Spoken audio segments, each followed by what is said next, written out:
ہمارے آقا نامدار امام زمان مالک دو جہان نور خدا بن برحق نور مولانا شاہ کریم الحسینی حاضر امام کے مبارک نام پہ صلوات پڑھیے۔ اللہم صلی علی محمد و آل محمد۔ دیندارو، آج کا واعظ پیر سے شروع ہونے والے بیت الخیال کے ستاڑے کے حوالے سے ہے۔ جب ہم بیت الخیال کی عبادت کے حوالے سے کوئی بھی بات کرتے ہیں تو ہمارا دھیان فوراً بیت الخیال کی خصوصی عبادت اور اس کے مقصد کی طرف جاتا ہے۔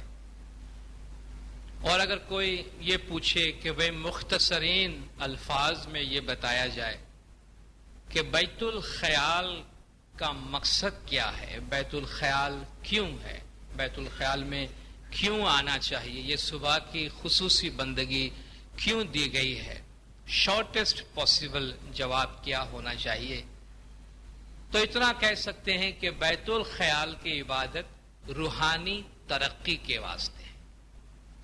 بیت الخیال کی خصوصی عبادت روحانی ترقی کے لیے ہے۔ اور جب ہم یہ جملہ کہتے ہیں کہ یہ روحانی ترقی ہے، بہت دفعہ دیکھتے ہیں دعائیں بھی دی جاتی ہے، مولانا حاضر امام آپ کو روحانی ترقی عطا کرے۔ تو روحانی ترقی کی جب ہم بات کرتے تو اس میں دو کانسیپٹس، دو تصورات ہمارے سامنے آتے، ایک روح اور دوسری ترقی۔ سب سے پہلے یہ معلوم ہو کہ بھئی روح کیا چیز ہے، اور اس کے بعد ہم یہ معلوم کرنے کی کوشش کریں کہ روح کے ساتھ ترقی کا کیا کانسیپٹ ہے، مطلب روحانی ترقی سے مراد کیا ہے۔ تو سب سے پہلے تو ہم اس اصل کی بات کرتے ہیں جس پہ ہمارے وجود کا دار و مدار، یعنی روح، کہ جو انسان کے جسم سے نکل جائے تو انسان ختم ہو جاتا ہے، جس کے لیے کہتے ہیں کہ انسان مر گیا ہے، اس دار فانی سے اس کا رشتہ ختم ہو گیا، وہ ہے روح۔ روح کیا ہے؟ صدیوں سے، ہزاروں سالوں سے لوگوں نے عبادت کے ذریعہ، غور و فکر کے ذریعہ، میڈیٹیشن کے ذریعہ، مختلف علوم کے ذریعہ یہ معلوم کرنے کی کوشش کی ہے کہ روح کیا ہے، اور اب بھی یہ جستجو جاری ہے۔ ہم تو یہ کوشش کریں گے کہ ہمارا پیدا کرنے والا، ہمارے جسم اور ہمارا روح کا مالک، وہ خود اس کے بارے میں ہمیں کتنا علم دیتا ہے، خود اس کے بارے میں کیا کہتا ہے اور کتنی معلومات ہمیں دیتا ہے، اس پر بیس کر کے ہم اپنی بات آگے بڑھائیں گے۔ نبی صاحب سے بھی لوگوں نے پوچھا کہ روح کیا ہے۔ قرآن میں آیا وہ یسألونک عن الروح، اے محمد یہ لوگ آپ سے روح کے بارے میں پوچھتے ہیں۔ یہاں روح سے دو چیزیں مراد ہو سکتی ہے، اور روح حضرت جبرائیل امین کا نام بھی ہے، اور روح سے مراد روح بھی ہو سکتی ہے۔ مختلف چیزوں کے بارے میں لوگ نبی صاحب سے سوال کرتے تھے اور نبی صاحب خدا سے پوچھ کر اس کا جواب دیتے تھے۔ قرآن میں بہت جگہ یسألون کا ذکر آیا کہ یہ لوگ آپ سے پوچھتے ہیں۔ تو جب روح کے بارے میں پوچھا گیا تو جواب آیا قل الروح من امر ربی، یہ لوگ تم سے پوچھتے ہیں کہ روح کیا ہے، کہہ دو کہ روح میرے پروردگار کے امر سے ہے، میرے پروردگار کے فرمان سے ہے، میرے پروردگار کے کمانڈ سے ہے۔ وما اوتیتم من العلم الا قلیلا، علم میں سے تم کو بہت تھوڑا دیا گیا ہے، یعنی روح کے بارے میں جو معلومات تمہارے پاس ہے یا جو تم کو دیا گیا ہے وہ بہت تھوڑا ہے، بہت کم ہے۔ روح عالم امر خداوند تعالیٰ کے امر سے ہے، اس کا کیا مطلب ہے؟ اس کا مطلب یہ ہے کہ ہمارے دائیوں اور پیروں نے اس کا خلاصہ ہمیں دیا ہے کہ دنیائیں دو قسم کی ہیں، ایک عالم امر ہے، ایک عالم خلق ہے۔ عالم امر وہ ہے جو جسمانیت سے بالا تر دنیا ہے، عالم خلق وہ ہے جو مادی دنیا ہے۔ ہمارا جسم عالم خلق کی چیز ہے، ہماری روح عالم امر کی چیز ہے۔ خدا نے فرمایا کہ الا لہ الخلق والامر، آگاہ ہو جاؤ خدا کے لیے خلق ہے اور خدا کے لیے امر ہے. تو خلق سے مراد یہ مادی دنیا ہے، امر سے مراد وہ چیزیں جو عقلانی اور روحانی ہے. اور روح کے بارے میں کہا گیا کہ قل الروح من امر ربی، روح عالم امر سے ہے. گنانوں میں آیا کہ جیوڑو آکاشی تین جو پنڈیڑو اے پیار اے تو دوئرے ہو دن کا کمل سننے. تمہاری روح جو ہے وہ آسمانی ہے یعنی عالم امر سے ہے، جسم جو ہے وہ اس خاکی دنیا سے تعلق رکھتا ہے. ان کے درمیان 2 دن کی محبت ہے. پران پروش تو امر چھے، پران پروش یعنی آتما، روح امر ہے، خدا کے امر سے بھی ہے، اور امر ہے یعنی لا فانی ہے، وہ کبھی ختم نہیں ہوتا. یعنی کایات مری مری جائے، جسم بار بار مرتے رہتا ہے. جہاں لگی مایا ممتا نہ مرے تاں لگی تارو جیو پھیرا کھائے. جب تک یہ مایا ممتا دنیا کی ختم نہیں ہوگی تب تک یہ روح پھیرا کھاتی رہے گی. تو آتما کے لیے کہا گیا کہ آتما نرگن برہم چھے، تمہاری روح خود خدا کی ذات ہے. دیہی تے ترلا نے گھاس، تمہارا جسم گھاس پھوس ہے. نور صدگر بولیا منیورو کر جو آتما ابھیاس. نور صدگر فرماتے ہیں کہ مومنو آتما کی فکر کرنا، روح کی فکر کرنا. یہ پہلا نکتہ ہے کہ آتما نرگن برہم ہے. یوں سمجھو کہ آتما خود ہی خدا ہے. پھر جب آتما خدا ہے، خدا کے نور سے ہے، وَنَفَخْتُ فِيهِ مِن رُوحِي، اس میں نے اپنی روح ڈالی ہے. تو اس خدا کے نور کے جز کو، خدا کے نور کے حصے کو ترقی سے کیا مطلب؟ اس میں اب کیا ترقی ہم دینا چاہیں گے؟ اس میں ہم اور کیا اضافہ کرنا چاہتے ہیں؟ مسئلہ یہ ہے کہ جب روح عالم امر سے عالم خلق میں آئی ہے، جب روح روحانی دنیا سے مادی دنیا میں آئی ہے، تو روح کی جو وہ نورانی صفت تھی وہ کم سے کم ہوتی گئی ہے، اور جو مادی صفات میں آتی گئی ہے اس میں مادیت کا اضافہ ہوتا گیا ہے. کسی صوفی نے اس کی تشبیہ دی ہے، یہ مثالی تشبیہ کی بات ہے، کانکریٹ نہیں ہے، ظاہر میں لینے کی ضرورت نہیں ہے. انسان اور خدا کے درمیان اس نے کہا 70,000 پردے ہیں. ایک فگر بتا دیا یوں ہی بیان کرنے کے لیے. 70,000 پردے ہیں انسان کی روح اور خدا کے نور کے درمیان. اس میں آدھے یعنی 35,000 نور کے پردے ہیں اور 35,000 اندھیرے کے پردے ہیں اس کے. کیا مطلب اس کا؟ کہ نور سے لے کر خاک تک، نور سے لے کر اندھیرے تک، احسن و تقویم جو خدا نے فرمایا انسان کو میں نے بہترین بنایا ہے، احسن و تقویم وہ انسان کی روحانی حالت ہے. پھر فرمایا اس کو اسفل سافلین میں بھیج دیا، یعنی مادیت کی پستی میں بھیج دیا، تو وہ اندھیرے کی دنیا ہے. تو جب روح اوپر سے نیچے آئی ہے تو روشنی کے مرحلوں سے گزرتے ہوئے روشنی کم سے کم تر ہوتی گئی، اور پھر اندھیرے کی دنیا شروع ہوئی، اور اندھیرے میں اضافے سے اضافہ ہوتا گیا، جس کو پردوں سے نام دیا گیا ہے. ہم جب بندگی میں بیٹھتے ہیں، ہم سب کا ایک کامن کوسچن نہیں ہے، ہم سب کا ایک کامن سوال نہیں ہے کہ ہمیں بندگی میں کچھ پتا نہیں چلتا ہے، ہم آگے نہیں بڑھتے ہیں، ہم ترقی نہیں کرتے ہیں، کرتے بھی ہیں تو پتا نہیں چلتا ہے. اس کی وجہ کیا ہے؟ اندھیرے کے بعد اندھیرے کا پردہ ہے، اندھیرے کے بعد اندھیرے کا پردہ ہے. یعنی اگر اندھیرے میں ہم راستہ پاس بھی کرتے ہیں، کراس بھی کرتے ہیں، تو پتہ نہیں چلتا جب تک کہ اندھیرے کے مراحل ختم ہو جائے اور نور کے مراحل شروع ہو. اس لیے اگرچہ ہمیں پتہ نہیں ہوتا مگر ہم چل رہے ہوتے ہیں، ہم پروگریس کر رہے ہوتے ہیں، ہم روحانیت کے راستے میں آگے جا رہے ہوتے ہیں، ہم اندھیرے کے پردے فاش کر کے آگے سے آگے جا رہے ہوتے ہیں.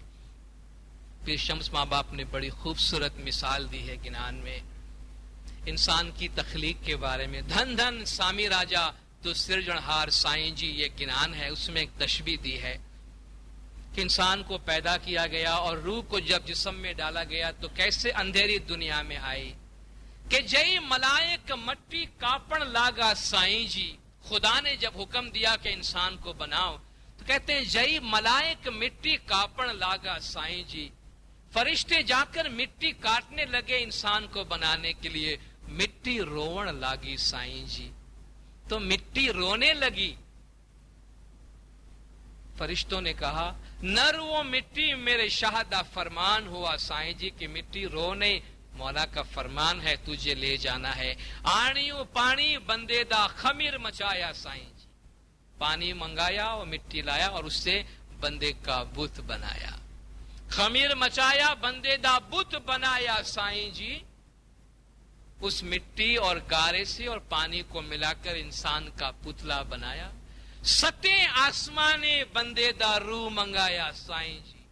آپ دیکھیں جب جسم کی بناوٹ کی بات ہے تو مٹی اور گارا بنا کے جسم بنا دیا, مگر جب آتما اندر ڈالنے کی بات آئی تو فرمایا ستیں آسمانے بندے دا روح منگایا سائیں جی.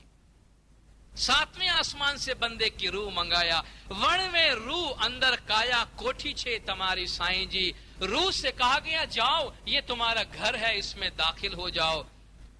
روح جوے تو آگڑ ہے اندھیرا سائیں جی. جب روح نے گھر کے اندر جھانک کے دیکھا باڈی میں تو کہا نہیں بابا اس میں تو اندھیرا ہے.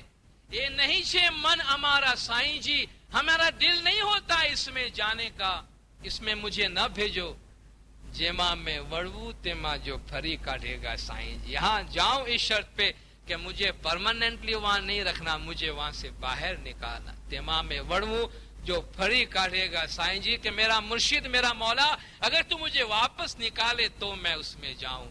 کیدھا قول قرار میرے ہنسدہ راجا سائیں جی. میرے روح کے مالک نے قول قرار کیا کہ تجھے باہر نکالوں گا, مگر یاد رکھنا دسون دے جو بندہ دھرم اگارا سائیں جی. کہ بندہ دسون عطا کرنا, دسون ادا کرنا اور دھرم پہ عمل کرنا تو تمہاری نجات ہوگی.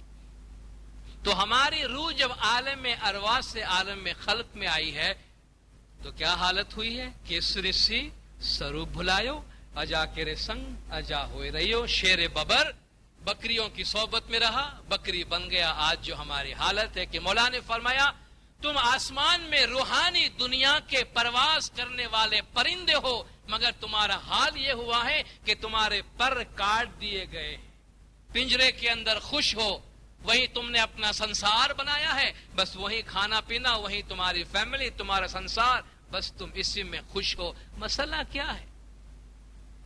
مسئلہ کیا ہے؟ مسئلہ یہ ہے کہ آسمان پہ پرواز کرنے والا پرندہ ہے, اس کو پرواز کی ٹریننگ دینے کی ضرورت نہیں ہے. آپ نے کہیں دیکھا ہے کہیں چڑیوں کو فلائنگ کی ٹریننگ دی جاتی ہو دنیا میں؟ کہیں چڑیوں کو اڑنے کی ٹریننگ کی ضرورت نہیں. تو شاہی ہے بسیرا کر پہاڑوں کی چٹانوں پر, تیری جگہ اوپر ہے, مگر پرواز کرنے والے اس پرندے پر بڑا بوجھ ڈال دیا گیا ہے, اور وہ بوجھ اتنا ہے کہ ابھی اٹھا نہیں سکتے ہیں.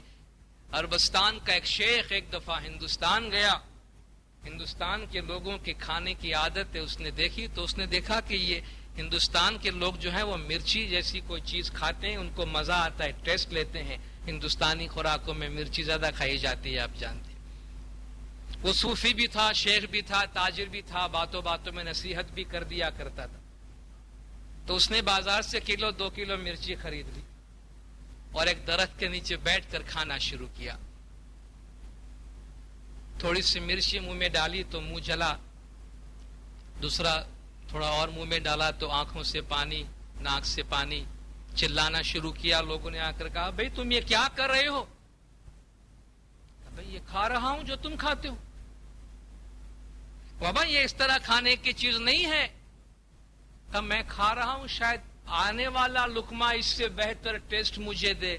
تو اس طرح نہیں ہے, یہ تو تھوڑا سا ڈالنے کا ہے. بات تو سمجھ میں, لیکن کھاتے رہا زیادہ اور روتے بھی رہا. کہا بھائی تم کو سمجھایا کہ اس طرح کھانے کا نہیں ہے. کہا بھائی ابھی تو میں نے انویسٹ کیا, اب تو مجھے پورا کھانا ہی پڑے گا. میں تو پیسہ کھا رہا ہوں کیونکہ میں نے 1 کلو خریدا ہے تو میں کھاؤں گا تو صحیح. اس نے کہا نصیحت کیا دی کہ ہم دنیا کے مایا جال میں, دنیا کی محبت میں اس طرح پھنسے ہیں. ہم میں سے ہر آدمی شکایت کرتا ہے دکھ ہے، تکلیف ہے، پریشانی ہے، ٹینشن ہے، یہ ہے، دھیان نہیں لگتا. ہمیں پتا ہے یہ مرچی ہے، جانتے ہیں کہ منہ جلتا ہے، جانتے ہیں کہ السر ہوتا ہے، جانتے ہیں کہ تکلیف ہوتی ہے، لیکن زیادہ سے زیادہ کھاتے جاتے ہیں. اور پھر جو اپنا انویسٹ کرتے ہیں وہ کھاتے جاتے ہیں کہ بھئی جو کچھ آج تک ہم نے بویا ہے، جو لوگوں کے بارے میں سوچا ہے، جو لوگوں کے بارے میں کیا ہے، جو لوگوں کے بارے میں بولا ہے، پھر اسی ڈگر پہ چل نکلتے ہیں کہ اب یہ ہماری زندگی بن گئی. یہ جو دنیا کی مایا جال، لوگوں کی عام شکایت کہ ہمارے سر پہ دنیا کا اتنا بوجھ سوار ہے کہ بندگی کے بارے میں سوچ نہیں سکتے. ذرا 2 منٹ بیٹھ کے ہم سوچیں گے تو پتا چلے گا اس میں بہت ہی تھوڑا بوجھ ایسا ہے جو واقعی ضروری ہے ہمارے واسطے. باقی سب ہم نے غیر ضروری طور پر اپنے سر پہ لے رکھا ہے. وہ سارے گاؤں کی ٹینشن جس سے ہمارا کوئی تعلق نہیں ہے وہ ہم نے اپنے سر پہ لے کے رکھا ہے. تو عبادت ہمیں کیا بتاتا ہے؟ عبادت ہمیں یہ بتاتا ہے کہ ان بوجھ کو ہلکا کرو. روحانی ترقی کا مطلب ہے روح پر جو یہ بوجھ چڑھا ہوا ہے، روح پر جو یہ مٹی اور گارا چڑھا ہوا ہے. کہتے ہیں بینکاک کا جب دورہ کرتے ہیں تو وہاں ایک بہت بڑا بدھا کا اسٹیچو رکھا ہوا ہے. بدھا کا اسٹیچو رکھا ہوا ہے. اس اسٹیچو کے بارے میں اس کی جو ہسٹری لکھی ہے، انہوں نے کہا کہ 1957 میں بینکاک کے آس پاس ایک راستہ کھودنے کی تیاری ہو رہی تھی، راستہ بنانے کی تیاری ہو رہی تھی. تو یہ بہت بڑا دیو ہیکل گارے کا بدھا کا جو مورتی ہے اس کو ہٹانے کی کوشش کی جا رہی. کب اس کو ہٹائیں تاکہ وہ ان کا جو پورا عبادت گاہ ہے وہاں سے ہٹا کے راستہ نکالنا تھا. تو جب وہ بدھا کی مورتی کو ہٹانے لگے تو وہ تھوڑا کریک ہونے لگا، بڑا بھاری مٹی کا تھا اور بارش بھی شروع ہونے لگی. تو ان کا جو بڑا پنڈت تھا اس نے کہا بھائی ابھی چھوڑ دو، بارش بند ہو جائے، کہیں یہ بدھا کی مورتی پہ اتنا پانی نہ گرے کہ یہ پگھل جائے. لیکن تھوڑا پانی بھی اس پہ گرا، تھوڑا کریک بھی ہو گیا. اس پہ اس نے کپڑے وغیرہ ڈال کر، کینواس ڈال کے سکھانے کی کوشش کی. شام کو وہ پنڈت جو ہے وہ دیکھنے کے لیے گیا کہ مورتی سلامت ہے، کہیں نقصان تو نہیں پہنچا. جب اس نے کپڑا اٹھا کے دیکھا تو اسے جو کریکس پڑ گئے تھے بدھا کے جسم پہ، مٹی کے جسم پہ کچھ کریکس پر دراڑیں پڑ گئی تھی. تو اس نے دیکھا کہ اندر کوئی چمکدار چیز نظر آتی ہے. ان کو حیرت ہوئی کہ یہ سالوں سے ہمارے پاس ہے، کبھی یہ ماجرا نہیں ہوا، یہ چمکدار چیز کیا ہے. اس نے ذرا اندر دیکھنے کی کوشش کی تو اس کو میٹل جیسا لگا، کبھی یہ کوئی دھات ہے، کوئی میٹل ہے. تو تھوڑی اس نے مٹی ہٹائی تو دیکھا کہ اندر واقعی میٹل جیسی کوئی چیز ہے. اس کو تجسس ہوا کہ بھئی کیا ہے. تھوڑا تھوڑا اس کو کھودتے گیا تو اندر اس کو سنہری چیز نظر آئی. اور جب سارا گارا اس نے اوپر سے ہٹایا، جو آج تک اس پورے علاقے کے لیے بدھا کا ایک گارے کا اسٹیچو تھا، جب وہ سارا گارا ہٹایا تو 10.5 فٹ خالص سونا، 2.5 ٹن وزن کے خالص سونا کا بدھا کا اسٹیچو، جس کا مارکیٹ ویلیو تقریباً $200 ملین، $200 ملین کا وہ خالص سونے کا اسٹیچو جس کے اوپر گارا چڑھا ہوا تھا اور سارا زمانہ اس گارے کی مورتی کا پوجا کرتا رہا. ابھی وہ سونے کی مورتی رکھی ہوئی ہے. وہاں یہ تاریخ اس کی لکھی ہوئی ہے کہ ممکن ہے جب کبھی کسی وقت تھائی لینڈ پر حملہ ہوا ہو اور لوگوں نے اپنے اس خزانے کو بچانے کے لیے اس پر مٹی چڑھا دی ہو کہ بھئی کہ چھپا ہوا رہے اور لوگوں کے ہاتھوں میں نہ جائے، اور مٹی چڑھ گئی، لوگوں نے مٹی سمجھا، صدیوں تک اس کو مٹی کے طور پہ پوجتے رہے.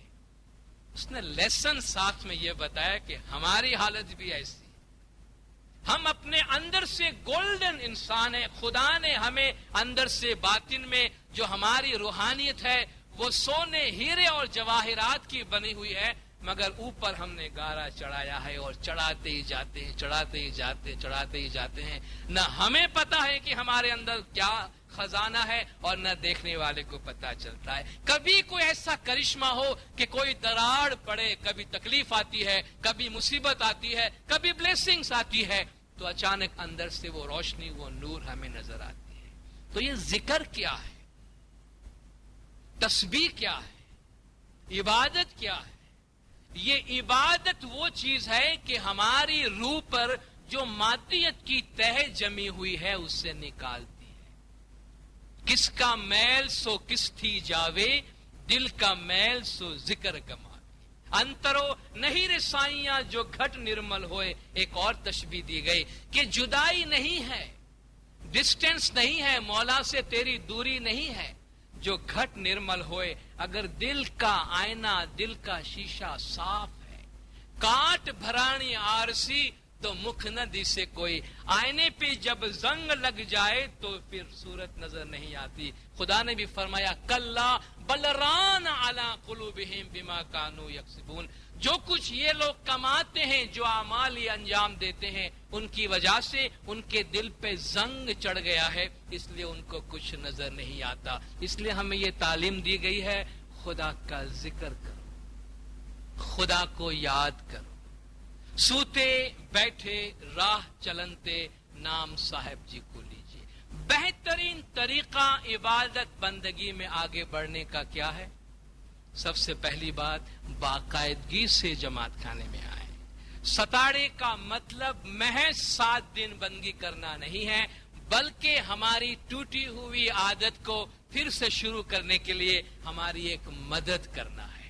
مگر بیت الخیال کا اصل فائدہ ہے کہ ہم ذکر میں باقاعدگی رکھیں، مگر اس کے ساتھ ساتھ الذین یذکرون اللہ قیاما وقعودا وعلی جنوبہم، جو لوگ چلتے ہوئے، بیٹھے ہوئے، لیٹے ہوئے اللہ کا ذکر کرتے ہیں. وَيَتَفَكَّرُونَ فِي خَلْقِ السَّمَاوَاتِ وَالْأَرْضِ، زمین اور آسمان کی تخلیق پر غور و فکر کرتے ہیں. بیت الخیال کی بندگی کے علاوہ سب سے اچھا کام جو ہم دن بھر میں کر سکتے ہیں 24 گھنٹے میں، وہ ہے ذکر اور تسبیح. یعنی مولا کا نام لینا، تسبیح پڑھنا، اپنے دل میں مولا کا نام ہو، زبان پہ مولا کا نام ہو. اور پھر یہ نہیں پوچھنا کہ بھئی کون سی تسبیح پڑھے، پھر ایک نیا چیپٹر کھل جائے گا. بار بار آپ سے کہا ہے کسی سے بھی نہ پوچھیں، کسی سے بھی نہ مانگے. جماعت میں حاضر امام نے خود تسبیح دی ہے. فرمان میں مولا نے فرمایا کہ جب فارغ ہو 1,000,000 آف دا سیکنڈ تم کو ٹائم ملے تو یا اللہ، یا محمد، یا علی کی تسبیح پڑھو. یا اللہ، یا وہاب، یا علی، اللہ الصمد. یہ تسبیح زمانے کے امام کی طرف سے ہم کو دی گئی ہے. آپ جماعت کی انفارمیشن کے لیے میں صرف عرض کر دوں، اطرب گنان گروپ نے حال ہی میں ہمارے ان تمام تسبیحات کی بھی ایک کیسٹ بنائی ہے. تسبیح پڑھ نہیں سکتے، تسبیح سن تو سکتے. 1 گھنٹے کی تسبیح کی کیسٹ ہے، ہم اپنے گاڑیوں میں بجا سکتے ہیں، گھروں میں بجا سکتے ہیں. یہ بھی خوشی کی بات ہے. انفارمیشن کے لیے اطرب گنان گروپ نے 250 گنان 30 کیسٹوں میں آپ جماعت کے واسطے ریکارڈ کیا ہے. یہ ہمارے ماحول کو باطنی اور روحانی رکھنے کے لیے ہے. جتنا زیادہ ہم اپنا وقت اپنے روحانی کام میں دیں گے، ذکر میں، فکر میں دیں گے، اتنا دنیا سے اپنے آپ کو روک سکیں گے. تندارو ایک بات تو یقینی ہے جسے ہم جان لے، جوں جوں دنیا آگے بڑھ رہی ہے مادیت میں اضافہ ہو رہا ہے. دنیا داری میں مادیت میں اضافہ ہو رہا ہے. روحانیت کے لیے ہمارے پاس کم سے کم وقت ہے.